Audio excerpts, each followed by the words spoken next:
자, 여러분 안녕하세요. 자, 우리 지금 물권법 하고 있죠? 물권법이 판례가 많고 양이 많습니다. 항상 헛갈리지 않게 그 주제별로 잘 정리하셔야겠습니다. 오늘은 이제 점유권과 소유권 이 두 파트를 공부하겠습니다. 그 네이버 밴드에 가입하셔가지고 그 문제 좋은 문제 많이 있거든요. 기출 표현형 문제 많이 있으니까 자주 풀어오시면 좋습니다. 자, 이제 점유권을 공부할 텐데 먼저 점유제도로서 자, 책은 260페이지죠? 여러분 요약집 260페이지입니다.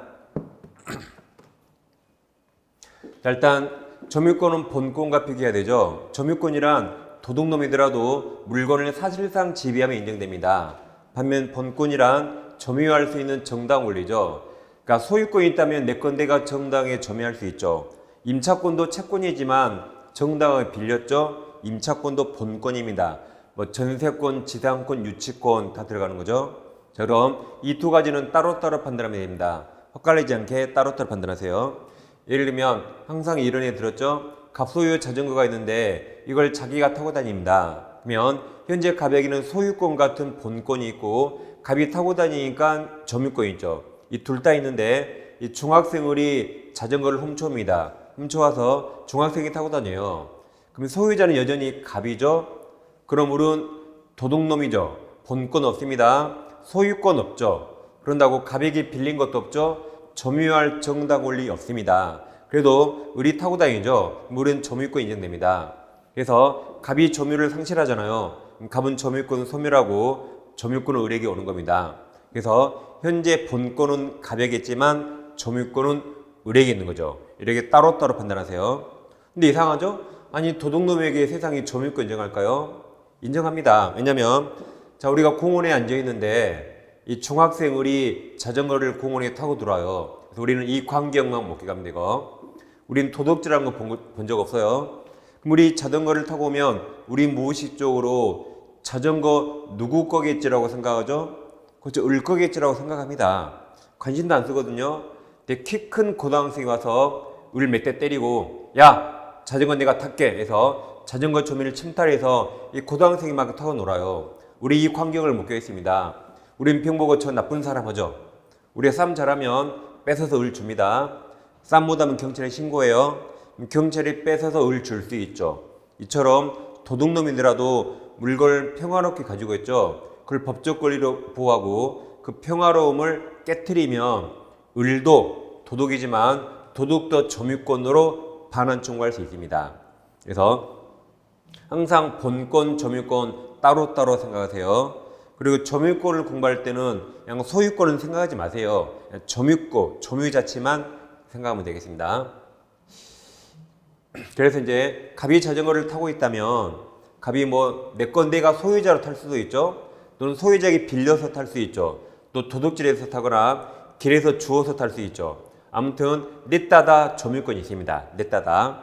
근데 이 둘에는 이제 뭐 본권도 있고 여기는 본권이 없는 거죠. 아무튼 냈다다 점유권이 있다 해서 본권과 비교하면 되겠습니다. 자, 여러분 중요한 판례가 냈는데, 자, 건물이 있으면 건물 부지 점유자입니다. 만약에 건물 소유자와 건물 점유자가 서로 일치하지 않다. 그럼 누가 건물 부지를 점유하죠? 소유자입니다.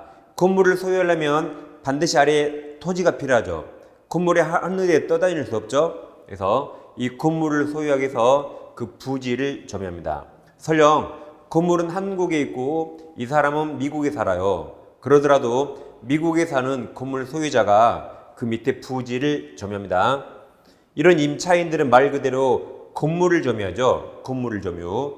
부지는 누가 점유한다? 소유자가 점유합니다. 이런 거 실수하면 절대 안 되겠습니다. 그 다음에 이제 점유권 취득과 소멸로서 192조를 공부하겠습니다. 자, 1항에서 물건을 사실상 지배한 자는 도둑도 점유권 있다. 2항입니다. 점유자가 물건에 대한 사실상 지배를 상실한 때 점유권이 소멸한다. 그러나 204조가 지난주에 공부한 점유물 반환 청구입니다. 이 점유물 반환 청구 규정에서 점유를 회복한 때는 그러하지 아니하다가 무슨 말일까요? 이 소멸한다 거꾸로 그러면 소멸하지 않은 것으로 본다. 그 말이 점유권이 쭉 계속된 것으로 보는 겁니다. 예를 들면 이 물건을 사실상 지배하면 점유권 인정되거든요. 그러다가 지배를 상실하면 점유권 곧바로 소멸하는데 204조에서 점유를 회수했다, 회복했다, 점유를 뺏어오면 점유권이 소멸하지 않았던 것처럼 점유권이 쭉 계속된 것으로 본다가 그러하지 아니하답니다. 그리고 우리가 2주의 유치권을 공부하겠지만 유치가 점유 똑같아요. 그래서 유치가 점유 똑같습니다. 따라서 유치권도 물건을 점유함이 인정되는데 점유를 상실하죠? 그럼 유치권 소멸했다가 점유를 회복하면 유치권도 소멸하지 않은 것처럼 쭉 계속되는 겁니다. 되살아나는 겁니다. 라고 2주에 다시 공부할 겁니다. 192조 잘 정리하세요. 그 다음에 이제 점유 관념화라는 게 있는데, 자, 방금 보신 것처럼 물건을 사실상 지배하면 점유권이 있죠. 이게 원칙인데 그 예외적 현상을 점유 관념화랍니다. 그래서 물건을 사실상 지배하더라도 점유권 인정받지 못하는 사람이 있고, 반대로 사실상 지배하지 않더라도 점유권 인정받는 사람이 있죠. 그러니까 이게 원칙이니까 이 두 가지가 예외입니다. 그럼 이런 사람을 뭐라 부르죠? 이런 사람을 점유 보조자. 이런 사람 뭐라 불러요? 간접 점유자 그랬죠. 여기 보세요. 여기 점유자라고 써 있어요? 점유자 아니라고 써 있어요? 점유자라고 써 있죠. 그러니까 점유권이 있다 하시면 돼요. 다음, 얘는 점유자라고 아니라고 써 있죠? 점유자 아니니까 점유권 없다 하면 되는 겁니다. 그러니까 지금부터 얘는 뭐든지 있다, 뭐든지 된다 하시면 돼요. 이 사람은 뭐든지 없다, 안 된다 하면 되는 겁니다.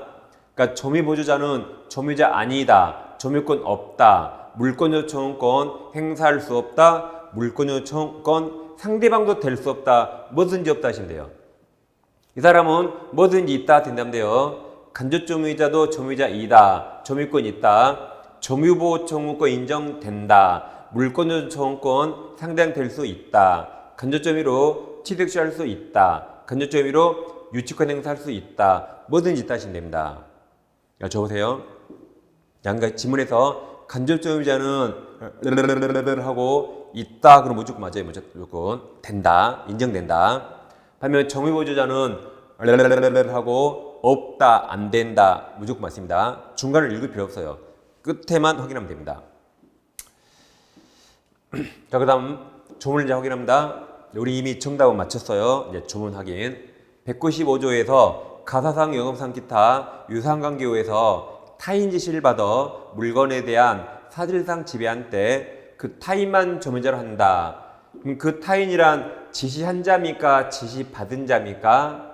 지시한 자가 점유자. 그럼 여기 받아 지시받은 자가 점유 보조자죠. 뭐 편의점 마트 생각하면 되죠. 갑이 편의점 사장님이고 우리 편의점 알바 직원이에요. 그러면 이 마트는 을 혼자 사실상 지배하는데 이 독자적 지배가 아니죠. 누구 지시를 받죠? 갑 지시를 받죠. 사장님이 밖에서 CCTV로 다 보고 있어요. 그럼 이 사람은 지배하더라도 점유권 인정되지 않습니다. 이런 사람을 점유 보조자 그래요. 밖에서 놀고 있는 이 사장님이 점유자, 점유주가 되는 겁니다. 집으로 가면 집주인이 점유자, 가사도우미가 점유 보조자요. 회사라면 회사 법인이 점유자, 직원들 보조자. 뭐 은행이라면 은행이 점유자, 근로자 보조자. 공장이 점유자, 근로자 보조자 되는 겁니다. 얘는 아무튼 뭐든지 없다 하시면 돼요. 그 다음 이제 간접 점유는 194조 지상권, 전세권, 질권, 사용대차, 임대차, 임치, 기타 관계로 타인으로 하여금 물건을 점유하게 한 자는 간접으로 점유권이 있습니다. 예를 들면 갑에게 X를 물고 있는데 을에게 뭐 임대차하거나 뭐 지상권, 전세권, 임치 등으로 이 물건을 을에게 넘겨줍니다. 그럼 갑은 물건을 을에게 넘겼으니까 현재 이 물건을 사실상 지배하지 않습니다. 그렇다고 을에게 점유를 영원히 넘겼나요? 영원히가 아니죠. 이 기간이 끝나면 다시 돌려달라고 반환 청구할 수 있죠. 그럼 갑은 현재 이 물건을 사실상 지배하지 않더라도 언젠가는 다시 점유를 뺏어오죠. 뺏어오니까 지금 현재 사실상 지배하지 않는 이 상태를 법에서 간접으로 점유권 인정해 줍니다. 그럼 이런 관계를 이제 빌려주는 관계, 이런 점유 매개 관계를 통해서 을이 점유하죠. 이걸 직접점유랍니다. 그러니까 이게 점유자가 두 명이죠. 얘도 점유자, 얘도 점유자 두 명이 되는 겁니다. 그럼 여러분 같으면 직접점유, 간접점유 둘 중에 뭐 하고 싶어요? 직접? 간접이 훨씬 좋은 거죠. 이게 100억짜리 건물이면 누가 건물주예요? 갑이 건물주, 을이 임차인이죠. 이 간접점유가 훨씬 좋은 겁니다. 그래서 이 간접점유가 세상에서 가장 아름다운 단어요. 전 태어나서 이 단어를 제일 좋아합니다. 이거 하고 싶으면 미치겠어요, 이가. 그래서 건물주 밑에 조물주예요. 간접점유자 밑에 조물주예요. 그래서 이 사람은 뭐든지 다 있다, 뭐든지 있다 하시면 돼요. 자, 그 다음 만약에 그럼 점유 매개 관계가 무효랍니다. 그래도 간접점유 성립합니다. 이게 절대 혼동하면 안 됩니다. 만약에 임대차가 무효래요, 무효. 임대차가 무효면 임차인이 100억짜리 건물을 먹어버립니까? 이게 무효여도 임차인은 건물을 다시 반환해야 되죠. 그러니까 무효라도 간접점유 성립합니다. 그 다음 을이 빌린 물건을 다시 빌릴 수 있죠. 그럼 이렇게 점유 매개 관계는 이렇게 중첩적 존재할 수 있어요. 자, 그럼 병은 을에게 월세 줘야 안 줘요? 을에게 월세를 주고 을에게도 인사합니다. 그럼 을 기분 좋죠. 그러니까 이번에는 병이 직접점유, 이제 을도 간접점유, 갑도 간접점유합니다. 그러니까 병은 을에게도 인사하고 갑에게도 인사하죠. 갑을은 인사받잖아요. 그러니까 간접점유예요.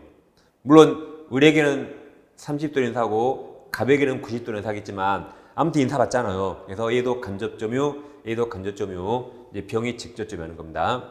아무튼 시험에서는 조물주 위에 있자 이 사람 뭐든지 된다, 뭐든지 있다, 인정된다 하시면 됩니다. 그 다음 이제 상속인 점을 보겠습니다.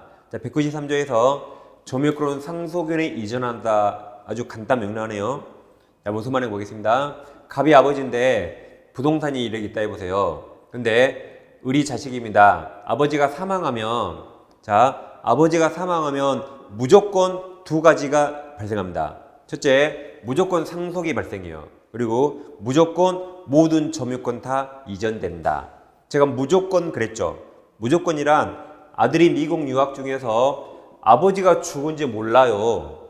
그걸 유식하게 상속 개시를 모르고 있다. 그래도 무조건 상속받았고 무조건 점유권 인정받은 겁니다. 한국에 오지 않더라도 무조건 다 받은 거예요. 그걸 제가 무조건이라고 표현했습니다. 그러면 상속은 포괄승계라 여기 아버지 모든 권리 의무를 포괄적으로 승계합니다. 따라서 점유권에서 아버지가 X를 자주점이라면 자식도 그냥 무조건 자주예요. 아버지가 Y를 타주점에 있다면 을이 선이라도 무조건 타주입니다. 그냥 여기다가 을을 대입하면 아버지 모든 권리 의무를 그대로 받는 겁니다. 그래서 상속만으로 점유가 전환되지 않아요. 새로운 권한이 없는 한 상속만으로 점유 형태가 전환되지 않습니다. 아버지 그 상태 그대로 무조건 승계한다. 이게 상속입니다. 그 다음에 이제 점유 종류와 효력을 볼 텐데, 자, 먼저 점유에서는 당연히 자주점유와 타주점유 이게 중요하죠. 그럼 이걸 우리가 주로 취득시효에서 써먹습니다. 그래서 이 자주 타주는 지금부터 245조 취득시효와 연관해서 공부하셔야 돼요. 그래서 여기 약간 어렵습니다. 그래서 우리가 자주 타주는 주로 취득시효에서 써먹는다. 그럼 245조 1항이 점유취득시효죠. 먼저 20년간 다음 소유사가 자주죠. 소유사로 평온공헌하게 부동산을 점유한 자는 마지막에 등기까지 하면 소유권 취득합니다. 그러니까 소유권 취득시효는 자주점유만 가능하죠. 타주는 못합니다. 자주만 가능하다. 그래서 주로 여기서 써먹으려고 지금부터 자주타주를 비교합니다. 자, 그럼 자주점이란 소유사가 있는 거죠. 타주는 반대로 소유사가 없는 겁니다. 어떻게 구별할 것인가? 구별의 원칙 객관설이에요. 즉 점유 태양을 외형적 객관적 판단한다. 원칙 객관설입니다. 점유자 내시무사 주관적이 아니라 원칙 객관적 판단합니다. 이게 원칙인데, 근데 점유를 어떻게 개시했는가 알 수 없어요. 불분명하다. 그때는 자주로 추정합니다. 이게 원칙이에요. 그래서 원칙적 객관설을 먼저 봅니다. 먼저. 그리고 나중에 자주를 볼 것입니다. 객관설을 먼저 봐요. 그래서 지금도 원칙 객관설을 봅니다. 자, 예를 들면 갑에게 X가 있는데 을이 매매에서 아직 등기하지 않으면 을은 절대 소유자 아니죠. 등기야 소유자죠. 그럼 소유자인데 돈 주고 점유는 먼저 넘겨받았다. 그럼 을은 소유자 아니죠. 그럼 을 점유는 자주일까요? 타주일까요? 이 자주입니다. 그러니까 자주란 소유자의 점유가 아니에요. 소유자이든 아니든 소유자처럼 하는 겁니다. 누가 봐도 을은 아직 소유권 취득 못했지만 자기 것처럼 편안하게 사용하죠. 이제 등기만 받으면 되니까. 그래서 이건 누가 봐도 자주입니다. 자주입니다. 매수인 점유. 그럼 이번에 만약에 매매가 무효래요. 무효. 자, 그럼 우리가 을이라면 매매가 무효인지 알고 샀을까요? 보통 모르고 샀겠죠. 그래서 무효는 처음부터 아무 이유가 없으니까 을도 처음부터 아무 권한 없이 본권 없이 점유합니다. 그러더라도 우리는 무효인지 모르고 사거든요. 그럼 몰랐다면 을 점유는 자주가 됩니다. 그러니까 무효가 중요한 게 아니라 매매가 더 중요해요. 돈 주고 사면 웬만하면 자주로 보는 겁니다. 무효인지 몰랐다면 자주가 돼요. 그러니까 무효임을 알았다는 등의 특별한 사직이 없는 한 자주가 됩니다. 근데 을도 무효인지 알았대요. 애초에 소유권 취득할 생각 없죠? 그때는 타주가 됩니다. 그래서 이거 헛갈리면 안 되겠습니다. 그 다음에 이제 갑 찾은 걸 아까처럼 을이 도둑질했다. 그럼 을은 아주 나쁜 사람이죠. 그래도 을 점유는 자주입니다. 자주. 도둑질을 왜 하죠? 갑 소유권을 배척하고 내가 소유자처럼 뻔뻔하게 하잖아요. 그게 자주가 됩니다. 그 다음 갑물건을 을에게 아까 임대차거나 지상권, 전세권, 임치 등으로 을에게 넘기면 을이 점유 매개 관계로 을이 직접 점유, 갑이 간접 점유했죠. 그럼 아까는 얘는 직접 점유죠. 그럼 얘의 점유는 자주일까요? 타주일까요? 내 것이 아니라 빌렸겠죠. 그래서 직접 점유자는 타주입니다. 타주.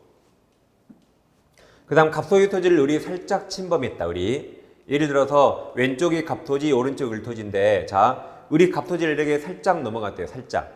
그러면 을은 갑승낙 없어서 본권 없어요.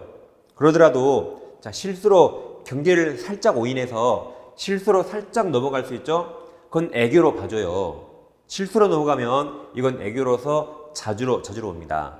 따라서 이 상태로 20년 경과하면 을은 취득시효 할 수 있습니다. 근데 살짝 넘어갔더라도 여기 토지 경계선상에 철조망이 있거든요. 근데 우리 철조망을 딱 걷어버리고 살짝 넘어가면 갑이 모르겠지 라고 생각하고 넘어갔다. 그러면 남은 땅인지 알고 무단 침범했죠. 이게 입증되면 이건 당연히 타주입니다. 타주.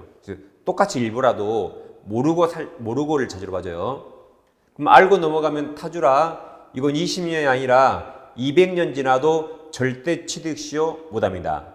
자주만 취득시효 가능하죠. 이게 살짝입니다. 이제 반면 우리 이렇게 등기부상 면적을 상당히 초과했다. 이건 당연히 알고 들어갔겠죠. 이건 당연히 타주입니다. 일부일 때 모르고 갔는가 고의인가 이걸 잘 비교하세요. 그 다음 갑토지의 을이 분묘를 소유하게 해서 갑토지를 사용합니다. 그게 분묘기지권이죠. 저 그럼 을은 갑토지를 점유 사용하죠. 이건 타주가 되는 거죠. 내 땅이라면 분묘기지권 필요 없죠. 타인 토지라 필요한 게 분묘기지권입니다. 이것은 타주가 됩니다. 다음 갑부동산을 을에게 명의신탁해서 을 앞으로 등기를 넘기면 갑이 명의신탁자, 을이 수탁자가 되는데 그럼 보통 명의신탁하면 이 부동산 누가 사용 수익하죠? 보통 신탁자가 사용 수익하죠. 월세 누가 받아요? 갑이 받죠. 보통 갑이 사용 수익합니다. 근데 여기서는 참 특이하게 이게 농지라서 야 을 네가 농사도 지어서 을에게 농지 점유를 넘겼대요.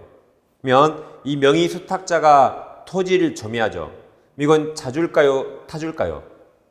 내 것이 아니니까 명의신탁 받았죠. 그러니까 이건 타주가 됩니다. 따라서 절대 취득시효 할 수 없다. 취득시효는 자주만 가능합니다. 그 다음 다시 갑부동산을 을과 매매해서 을이 점유하는데 이 판례 상당히 중요합니다. 전원합의체예요. 전원합의체란 판례가 변경된 겁니다. 이거 엄청 중요한 판례거든요. 이 상황이 우리 시험에 안 나옵니다. 근데 나올 수 있어요, 올해. 자, 다시 갑이 X 부동산을 을에게 매매했는데 그래서 을이 점유하고 있습니다. 근데 사실 X는 갑 소유가 아니래요. 제3자 A 소유래요. 그럼 갑은 자기 것도 아닌데 매매했죠. 이게 타인권래 매매입니다. 그럼 을 점유는 자줄까요? 타줄까요? 한번 찍어보세요. 을 점유는 자줄까요? 타줄까요? 자, 보세요. 을은 갑 소유가 아니고 A 소유임을 알고도 갑으로부터 매수했다 해보세요. 그럼 여러분 을이라면 왜 A 소유인지 알고도 갑으로부터 매수했죠? 을은 이렇게 생각하죠. 갑이 A로부터 소유권 취득해서 나에게 소유권 넘겨주겠지라고 생각하고 매수했겠죠. 그러니까 이건 자주입니다. 자주. 그래서 매매면 웬만하면 자주로 봐준다. 그 다음 다시 갑부동산을 을이 매수했는데 등기를 하지 않았어요. 그리고 점유하고 있다. 그럼 등기를 소발하지 않았더라도 이건 자주. 등기는 나중에 하면 되잖아요. 돈 주고 샀으니까 웬만하면 자주로 봐준다. 그래서 이 두 개 다 아주 중요한 판례입니다. 그 다음 지금까지 객관을 두었다면 이제 점유를 개시하게 된 권원을 알 수 없다. 그때는 자주로 추정한다가 197조입니다. 그래서 지금부터 이제 객관설 말고 여기 자주 추정 여기를 공부하겠습니다. 그래서 191조 1항이 있어요. 1항 봤습니까? 자, 요약집은 262페이지입니다. 262페이지. 제일 밑에 법조문 박스 197조 있어요. 자, 1항에서 점유자는 소유사 자주점유로 선의, 평온 및 공연하게 점유한 것으로 추정한다. 그러니까 1항 어딘가에 과실 없이 넣으면 틀립니다. 1항 어딘가에 과실 없이 넣으면 틀려요. 이거 없다는 걸 꼭 기억하셔야 돼요. 과실 없이를 세 글자로 무과실 틀립니다. 이 말 들어가면 틀렸다. 이걸 꼭 기억하셔야 된다. 그래서 좋은 게 다 추정되는데 무과실만 추정되지 않는 겁니다. 자, 그럼 점유자는 아까 197조에서 자주, 선의, 평온, 공연 다 추정됩니다. 어떤 걸 추정받으면 입증 책임 없다고 지난주에 등기편에서 공부했습니다. 그러면 자주 반대가 타주가 되고 선의 반대가 악의, 평온 반대가 강포, 폭력, 공연 반대가 은비죠. 그러면 점유자 점유가 8개 중에 어디에 해당하는가 다툼이 있다면 점유자가 스스로 4가지를 입증할 필요 없습니다. 점유자와 다투는 상대방 측에서 이 아래 사실을 입증해야 돼요. 그게 추정받으니까 입증 책임이 없다. 한편 무과실은 추정 안 돼요. 그럼 과실인가 무과실인가 다툼이 있다면 점유자가 스스로 무과실을 입증해야 됩니다. 그러니까 좀 이따가 등기부 취득시효는 무과실을 요하거든요. 근데 추정되지 않기 때문에 시효 취득자, 시효 완성자가 무과실을 입증해야 합니다. 자, 그럼 우선 볼게요. 자, 갑에게 X라는 부동산이 있는데 토지를 우리 현재 20년 이상 점유하고 있습니다. 그럼 우리 타인 토지를 20년 점유했죠. 그럼 우리는 갑에게 취득시효를 정할 수 있어요. 근데 취득시효는 자주 점유만 가능하죠. 자, 그럼 현재 을은 취득시효를 주장해서 소유권을 뺏으려는 자고 갑은 취득시효를 부정해서 소유권을 지켜야 하겠죠. 둘이 상반됩니다. 그럼 이건 자주만 가능하거든요. 그럼 자 1번 을이 자주라고 입증한다. 2번 취득시효를 부정하려는 상대방 측에서 타주라고 입증한다. 뭐가 정답일까요? 2번이 정답입니다. 을은 자주로 추정되어 스스로 자주라고 입증할 필요 없습니다. 을과 다투는 상대방이 하필 소유자네요. 그러더라도 소유자가 이 반대 사실을 입증해야 취득시효를 부정할 수 있습니다. 상대방 측에서 입증한다. 근데 보세요. 을은 입증 책임 없죠? 근데 우리 성질이 겁나게 급해서 우리 갑에게 한마디 했습니다. 야, 몇십 년 전에 내가 그거 돈 주고 샀잖아 라고 매수와 같은 자주점유권을 정했어요. 근데 그때 우리가 등기가 뭔지 몰라서 내 앞으로 등기 안 한 거야. 그러니까 등기는 네 앞으로 남아있지만 내가 그래 몇십 년 이상 점유하고 있잖아.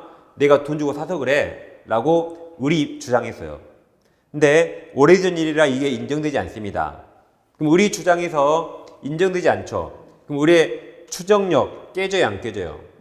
안 깨집니다. 누가 입증해야 돼요? 갑이 입증해야 돼요. 을은 점유자는 입증 책임 없죠. 입증 책임 없는 자가 헛소리 좀 하더라도 입 안 연 거하고 똑같이 안 깨집니다. 누가 입증해야 돼요? 상대방 갑이 입증해야 돼요. 을이 잠시 헛소리해도 안 깨집니다. 그럼 우리 매매를 조항할 때 구두 말로 조항해서 인정되지 않아도 안 깨져요. 한편 우리 자주점유를 소송을 제기해서 을이 패소 판결 받아도 안 깨집니다. 구두든 소송이든 갑이어야 돼요. 그래서 만약에 이 갑이 소유자 본권자죠. 갑이 만약에 을을 상대로 소송을 제기했다. 본권자가 제기한 본권에서입니다. 거기서 만약에 을이 지잖아요. 그러면 이제 갑에게 입증하라면서요. 갑이 제기한 소에서 을이 패소하면 갑이 이 추정 다 깨버린 겁니다. 이 추정 다 갑이 깨버린 겁니다. 그래서 자주시정 이제 깨진다. 이렇게 구두든 소송이든 점유자가 아닌 상대방에서 입증해야 됩니다. 그럼 이 그림 다시 그대로 보세요. 다시 보세요. 그래서 본권자가 소를 제기해서 점유자가 패소하잖아요. 그러면 상대방이 이거 다 깨버렸죠. 그래서 을 점유는 선의 추정 깨지고 자주 추정도 깨집니다. 그러면 선의가 언제 악의로 전환될 것인가? 그리고 타주로 전환 시기 서로 다르거든요. 악의로 전환 시기는 소송 제기 시부터 전환되는데 타주로 바뀌는 건 패소 판결 확정 시 바뀝니다. 시기가 서로 다르죠. 그래서 일단 외워두세요. 일단 여러분들 잘 보세요. 앞글자 시오, 니응, 시오 이렇게 눈만 크게 뜨세요. 다시 시오, 니응, 시오 눈만 크게 뜨면 돼요. 여기는 지읒, 티읒, 피읒, 희응 이렇게 가세요. 지읒, 티읒, 피읒, 희응. 일단 눈만 크게 뜨면 일단 안 틀립니다.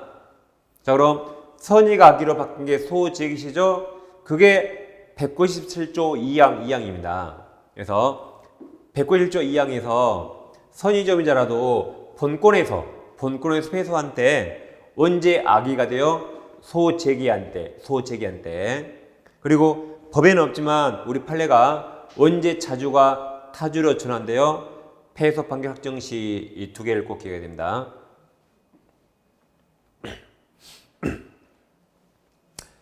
자, 이제 여러분 경기도 오산시 있죠? 오산 하천이 있었는데 그럼 이쪽에 하천 제방 부지죠? 이 제방 부지가 사유지예요. 사유지인데 이 사유지를 예전에 조선 총독부부터 현재 오산시가 점유하고 있습니다. 그러면 지금 20년 넘었죠. 그러면 이 국가 등도 우리 사유지를 취득시할 수 있어요. 반대로 우리도 국가 일반 재산 취득시할 수 있습니다. 서로 뺏고 뺏기는 관계예요. 그래서 국가가 지금 최소 20년 점유했죠. 그러면 이런 국가나 지자체도 자주점유 추정됩니다. 그러면 국가가 이걸 취득시하기 위해서 자주라고 입증할 책임 없다. 따라서 국가 등 자주라고 입증할 책임 없으니까 국가 등이 취득시 완성을 정하는 토지의 취득 절차, 즉 자주라는 취득 절차에 관한 서류를 제출할 필요 없습니다. 입증할 필요 없으니까. 따라서 토지의 자주라는 취득 절차를 제출하지 못하더라도 자주점유 추정은 깨지지 않습니다. 깨지지 않아요. 누가 깨트려야 돼요? 이 소유자가 깨트려야 돼요. 소유자가. 그리고 점유자가 입증하는 거 아니다. 그래서 우리 시험 아직 안 나와서요. 알아둡니다. 다른 민법 시험이 나왔거든요. 그래서 국가나 지자체도 자주점유 추정해 준다가 대법원 판례의 대도입니다.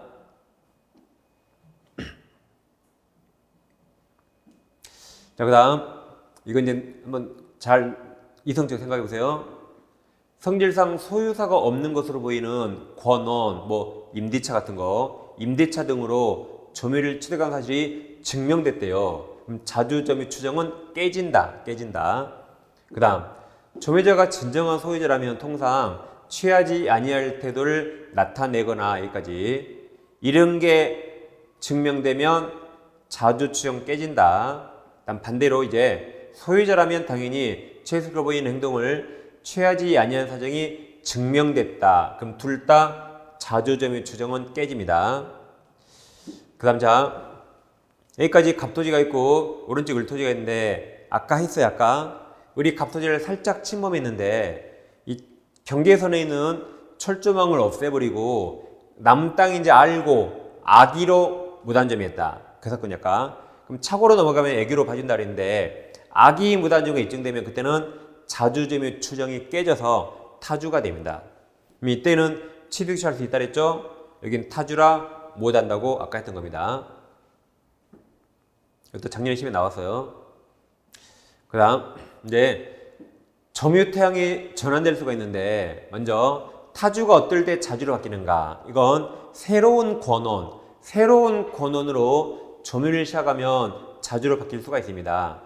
예를 들어서 갑부동산을 우리 임대차에서 임차인으로 점유하면 이거 타주거든요. 근데 나중에 우리 돈 주고 사버립니다. 그럼 이게 새로운 권원이 되고 그때는 타주가 이제 자주로 바뀌겠죠. 근데 아까 상속은 바뀌지 않는다 해서 아까 했습니다. 상속은. 다음에 반대로 자주가 어떨 때 타주로 바뀌는가? 자, 이제 경매로 인해서 부동 소유권이 경락인에게 이전되면 예전 소유자 점유는 이제 자주에서 타주로 바뀌겠죠. 마찬가지 부동산 탈의 매매에서 그 인도물을 치고 있는 매도인 점유는 원래 자주에서 문제 인도물을 치니까 이제 타주로 바뀐다. 이것도 간단히 생각하면 되겠습니다. 지금까지 전원과 공부했죠. 자, 그럼 다시 이제 점유권 승계효과라고 했는데 항상 우리는 취득시효랑 함께 공부합니다. 지금까지 취득시효는 자주점유가 가능했죠. 그래서 지금까지 자주 타주를 공부했어요. 이제는 자 취득시효는 몇 년 점유해야 되죠? 이제 20년을 점유해야 되죠. 그래서 지금부터 20년과 연관된 점유에 대해서 공부하겠습니다.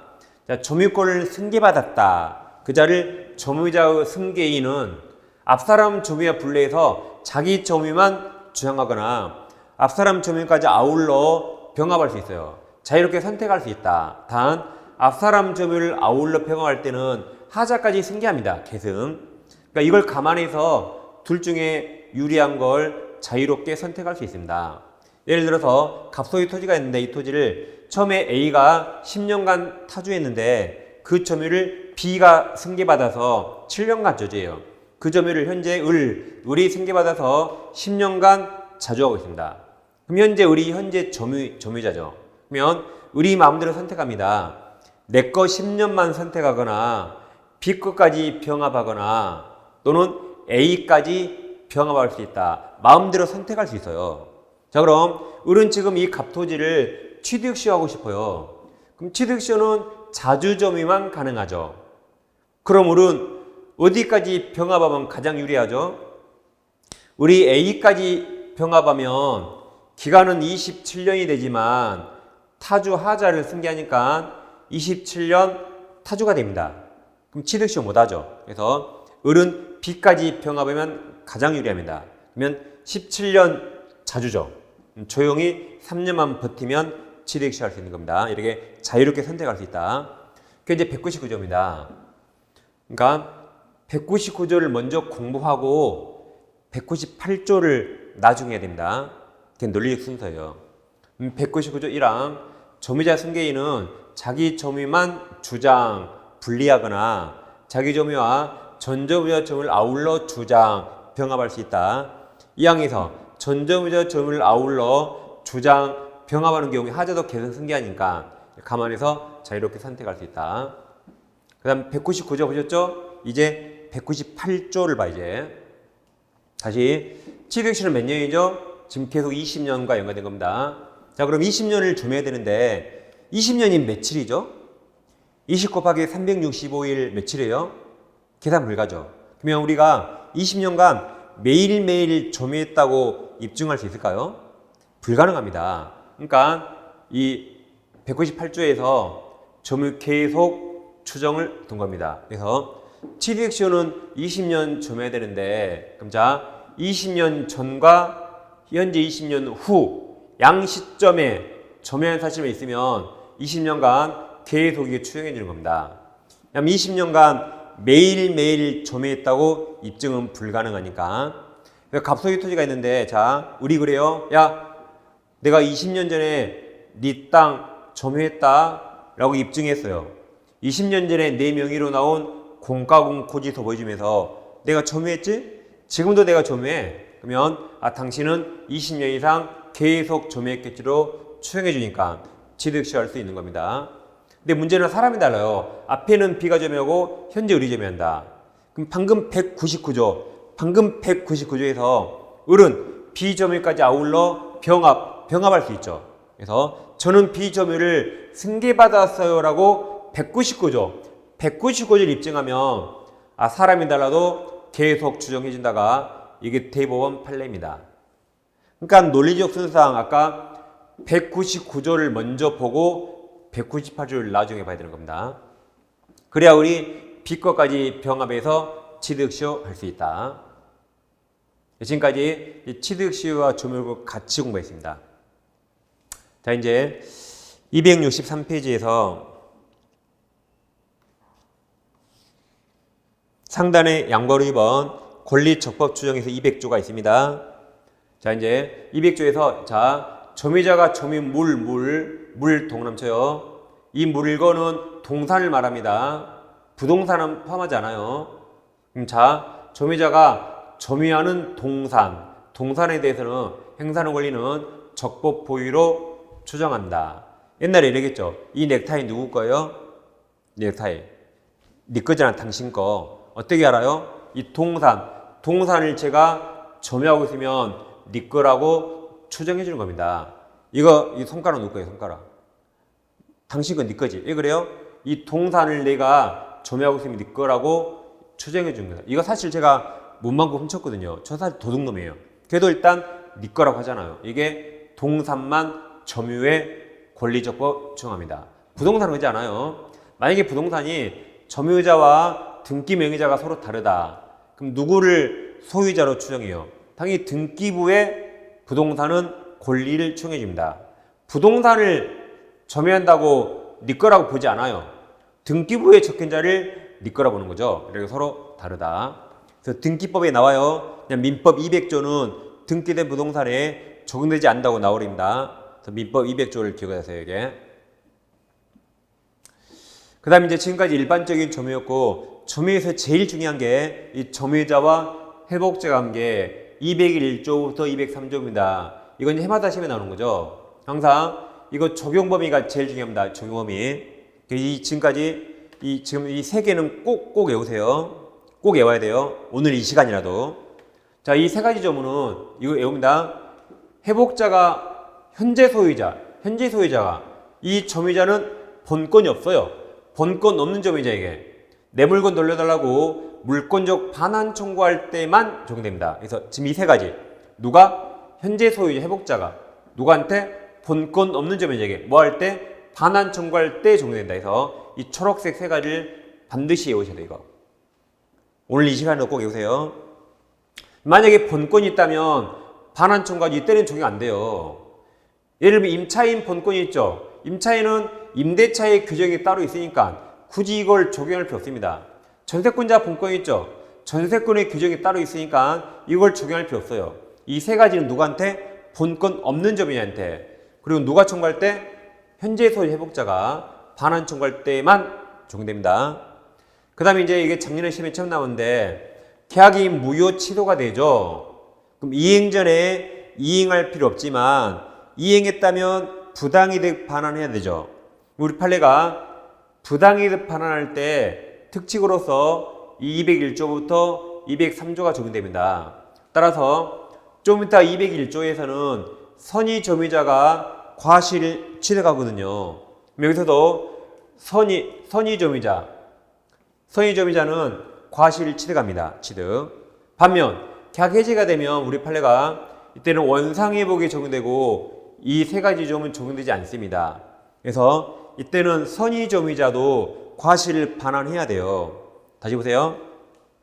무효 취소가 되면 201조가 적용돼서 선의점유자가 물건을 반환할 때 과실은 반환하지 않습니다.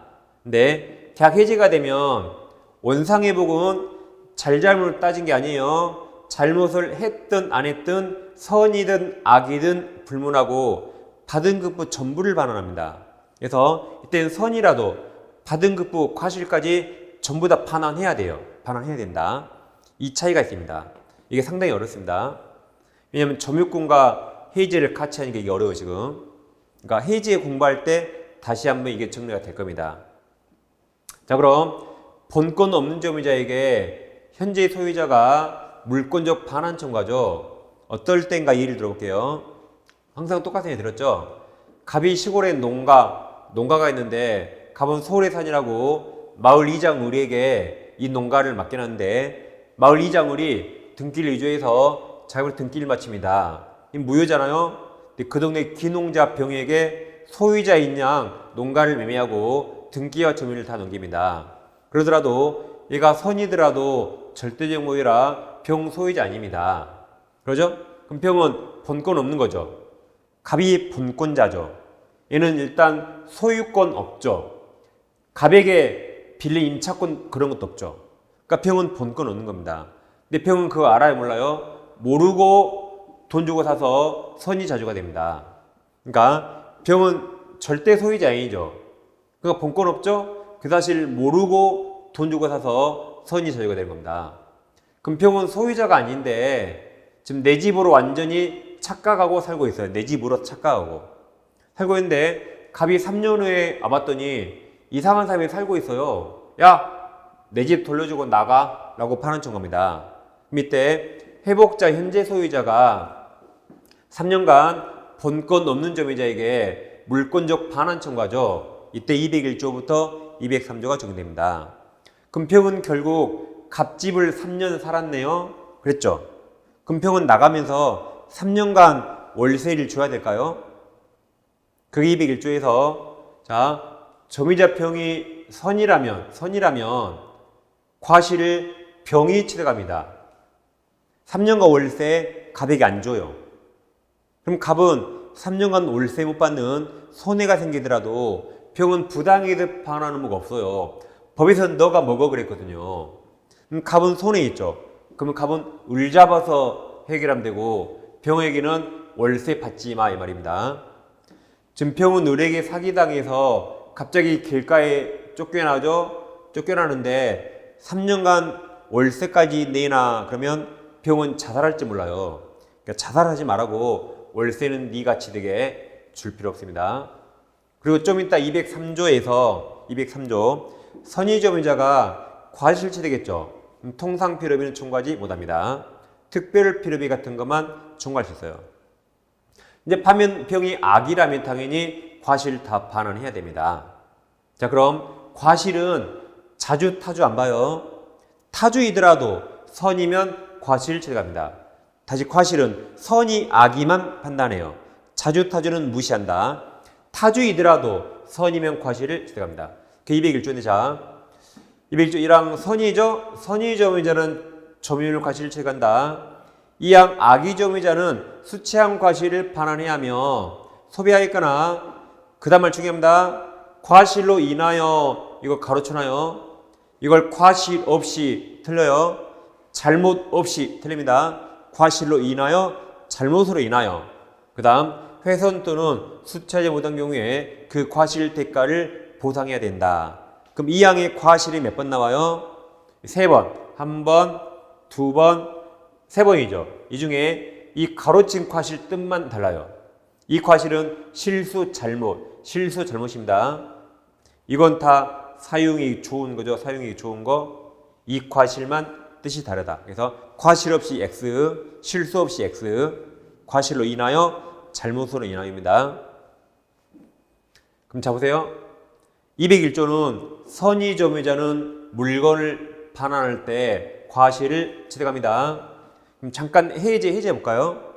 해제와 자 채무를 행하면 계약 해지하고 손해배상 청구할 수 있죠. 해지하면 계약이 소급의 실효가 되는데, 자, 이행제는 이행할 필요 없죠. 근데 이행했다면 여기는 원상회복 의무가 있습니다. 원상회복. 그 원상회복 할 때 단 이제 제3자 보호되는 거죠. 악의까지.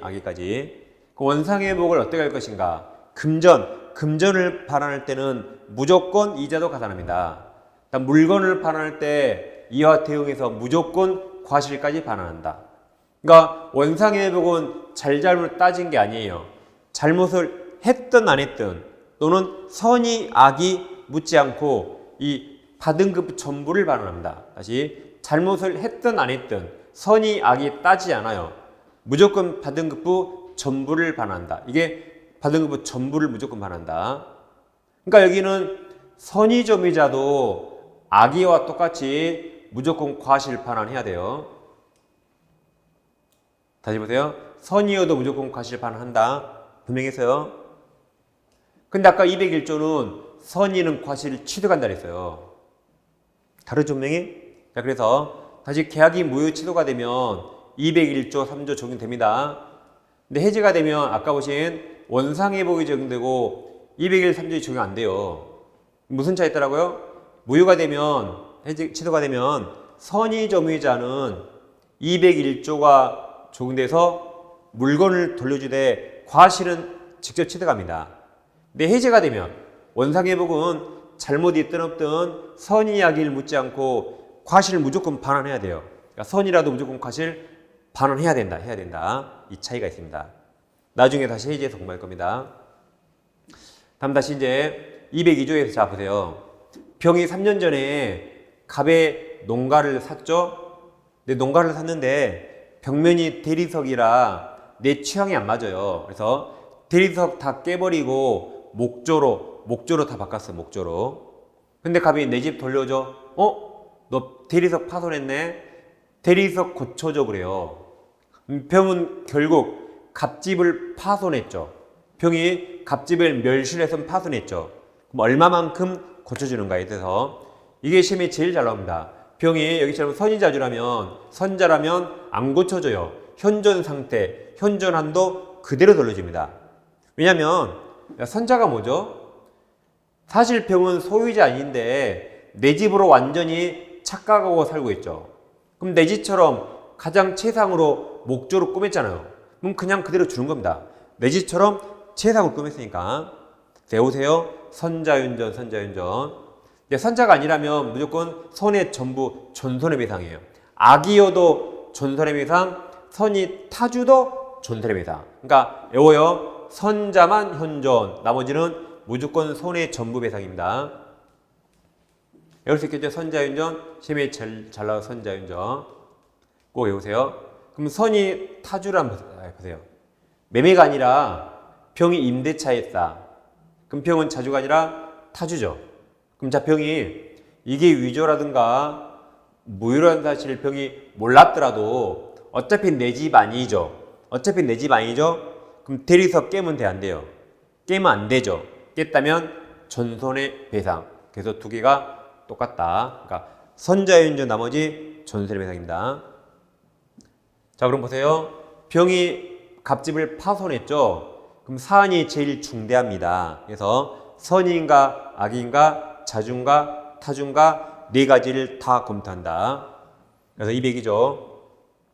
점유물이 점유자의 책임의 사유로 인하여 멸실 또는 훼손한 때, 즉 병이 갑집 부셨죠. 그때 악의 점유자는 손해 전부를 배상하며 선의 자주 점유자는 이익이 현존한 데서 배상해야 된다. 다음은 소유사가 없는 타주 점유자는 선이어도 손해 전부를 배상합니다. 그래서 선자윤전 꼭 외우세요. 다음 세 번째, 자 병이 갑주택에 비용을 지출했다면 그 돈 달라고 청구할 수 있습니다. 203조에서 비용 청구할 수 있는데 병 필요비에 유의비가 있죠. 자, 병이 필요비를 지출했을 때 선이어서 병이 과실을 취득했다면 통상 필요비는 청구할 수 없다 그랬죠. 다음 유익비는 이겁니다. 유익비는 먼저 누가 선택하죠? 유익비 회복자가 선택합니다. 예를 들어서 보세요. 병이 3년 전에 이 집에 들어갈 때 주방과 화장실을 리모델링비 3천만 원 들였거든요. 근데 병이 3년 살았죠.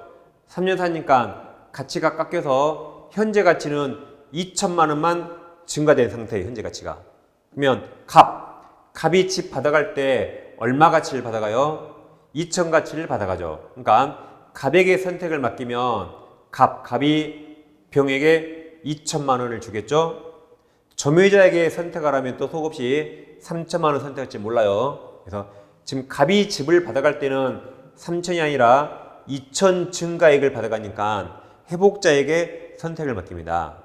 그래서 갑은 병에게 얼마를 줘야 돼요? 2천만 원을 줘야 되는데, 근데 갑이 2천만 원이 없어요. 그러면 이 유익비는 갑이 돈이 없으면 법원에 돈 줄 날짜를 늘려달라고 신청해서 법원이 상환기간을 허여 유예했다. 6개월간 유예했다 해보세요. 그럼 6개월간 편지기간 늘어났으니까 이때는 예외적으로 유치권 행사할 수 없습니다. 그러니까 이건 유익비만 있어요. 필요비는 몇십만 안 됩니다. 유익비가 몇천만 원이라 법원에서 기간을 허위하면 그때는 유치권 인정 안 됩니다. 그러니까 원래 이건 유치권 인정 되잖아요. 불법 점유죄가 아니라면 원래 유치권 인정 되거든요. 이럴 때는 예외적으로 행사할 수 없다는 겁니다. 자, 그 다음 비용은 선악 자타 묻지 않고 무조건 청구할 수 있어요. 선의악이 자타 무조건 청구할 수 있다. 그래서 우리가 옛날에 하나 외웠죠. 도둑놈도 비용 청구할 수 있다. 기억납니까? 꼭 외우세요. 도둑님께서도 비용을 청구할 수 있다. 이렇게 했잖아요.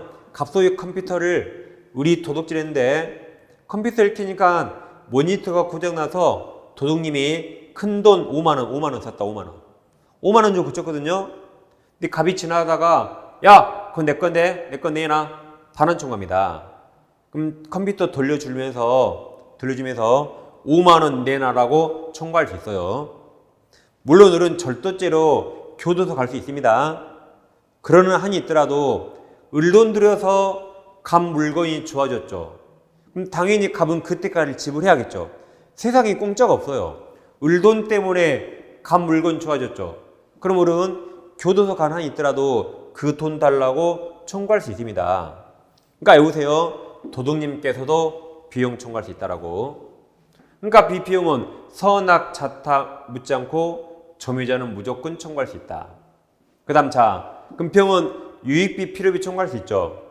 그럼 필요비를 지출한 즉시 청구할 수 있나요? 땡.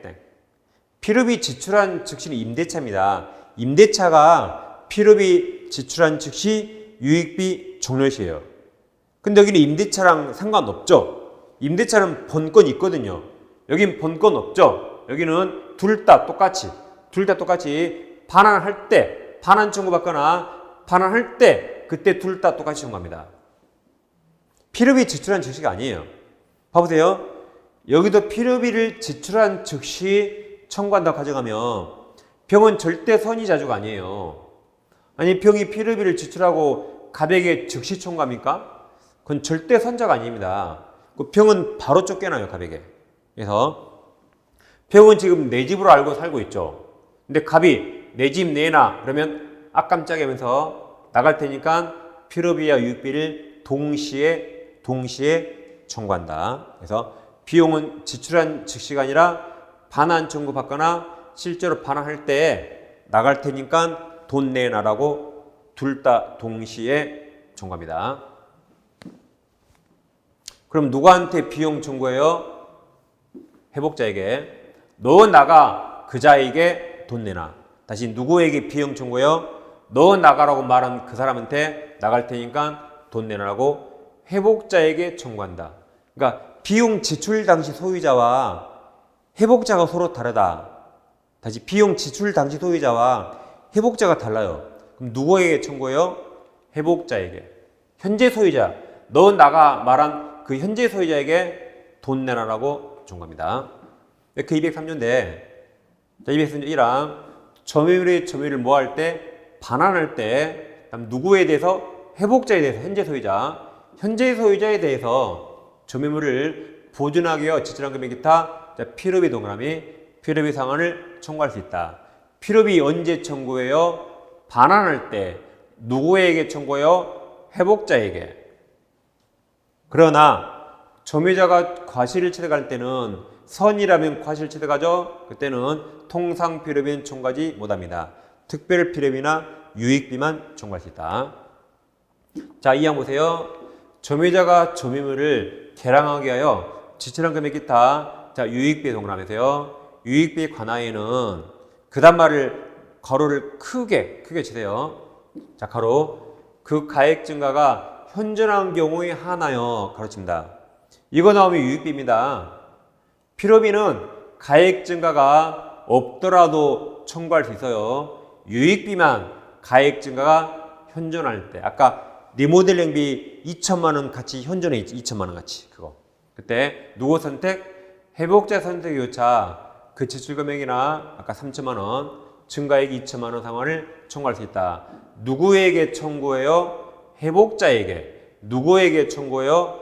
현재 소유자에게. 사망의 자 전항 동그라미. 전항은 필요비 X, 유익비. 유익비 경우의 법원은 회복자 청구에서 상당한 성에 허여할 수 있다, 유의할 수 있다. 그러면 유치권 행사 못합니다. 점미해보세요. 그럼 비용을 언제 청구한다고요? 비용 청구 시기? 지출할 때가 아니라 이때 반할 때. 다음 누구에게 청구해? 누구에게? 만약에 지출 당시 소유자와 현재 소유자가 다르다. 누구에게? 회복자에게. 누구에게? 회복자에게. 현재 소유자에게.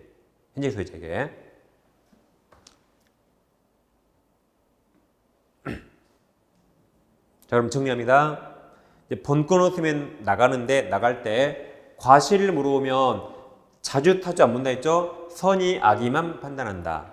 근데 병이 갑 집을 부셨죠? 산이 제일 중대해서 선이 악이 자주 타주를 다 판단한다. 비용은 도둑님도 청구할 수 있죠? 무조건 청구할 수 있다. 선악 자타를 따지지 않는다. 정리하세요. 자, 그럼 이 그림에서 병은 본권 없으니까 나가야 할 텐데, 자, 현실적으로 갑이 병을 쫓아내는 게 그리 순탄하지 않습니다. 병은 지금 내 집을 알고 살고 있거든요. 그래서 갑이 병을 쫓아와서 야, 무효등기 말소하고 나가라 했어요. 그럼 병이 죄송합니다 하고 나갈까요? 병은 선자죠. 넌 누구요? 갑은 멱살 잡히고 얼굴에 스크래치 확 나야 돼요. 뺨 한 대 맞아야 돼요. 넌 누구야 하겠죠. 병이 거절합니다. 갑 얻어맞았죠. 갑은 누구한테 쫓아가요? 법원에. 그래서 갑이 병을 상대로 법원 가서 소를 제기합니다. 이게 본권의 소죠? 그러면 갑이 위조를 입증하면 절대적 모의라 갑이 승소합니다. 그럼 병은 패소 판결 받겠죠. 자, 그럼 병이 패소했죠? 그럼 이날 병이 모든 걸 다 알았죠. 이제 한들이 놀았죠? 지금 쓰러집니다. 지금까지 내 집이 아니었던 거죠. 그걸 오늘 안 겁니다. 모든 걸 다 알았어요. 지금까지 내 집이 아니었죠. 다음 사기꾼은 갑이었어요? 을이었어요? 을이 사기꾼이고 갑은 아무런 죄가 없었죠. 그 모든 걸 이날 다 알았습니다. 이날 다 알았지만 악의 시점을 소재기로 앞당깁니다. 다시 원래는 이날 모든 걸 다 알았지만 악의 시점을 소재기로 앞당겨요. 왜냐하면 여기부터 악의로 보잖아요. 미전에 다 선이죠. 선인 동안 과실을 점유자 병이 취득합니다. 다시 선인 동안 과실을 점유자 병이 취득해요. 그렇다면 이날 병이 소장을 받았잖아요. 소장 받았죠. 그럼 병이 일부러 소송을 2년, 3년, 5년 지연시켜요. 지연시키면 시킬수록 병이 과실을 많이 취득하거든요. 그러니까 너 소송 지연하지 말라고 너가 지잖아? 그러면 소제기부터 악의로 봐버립니다. 그래서 이 전에만 선이니까 소제기 전 과실만 선이 네가 취득하고 소제기 후 제소 후부터는 악이라 과실을 다 반환해야 돼요. 그러니까 소송 지연하지 말라고. 근데 아까 자주타주는 과실과 상관없었죠. 따라서 과실과 상관없는 자주타주가 패소 판결 확정 시 바뀝니다. 그래서 아까 했죠. 보세요. 아까 아까 시옷, 이응, 시옷 에오라 했죠? 아까 그리고 지읒, 티읒, 피읒, 이제 희응 에오라 했죠? 이 사건이 이거예요. 이제. 그래서 밑에 아까 백굴주 2항에서 선의점이라도 본권에서 패소한 때 언제 악의가 되어 소재기시 이게 시옷, 이응, 시옷 그리고 법의 협점 우리 판례가 지읒, 티읒, 피읒, 판결 확정, 히읗 이러겠죠. 이렇게 아까 했잖아요. 이게 지금 1교시니까 그래서 이렇게 같이 보시면 되겠습니다. 자, 이제 지금까지 점유권 마치겠습니다. 10분 휴식하시고 소유권부터 다시 공부하겠습니다.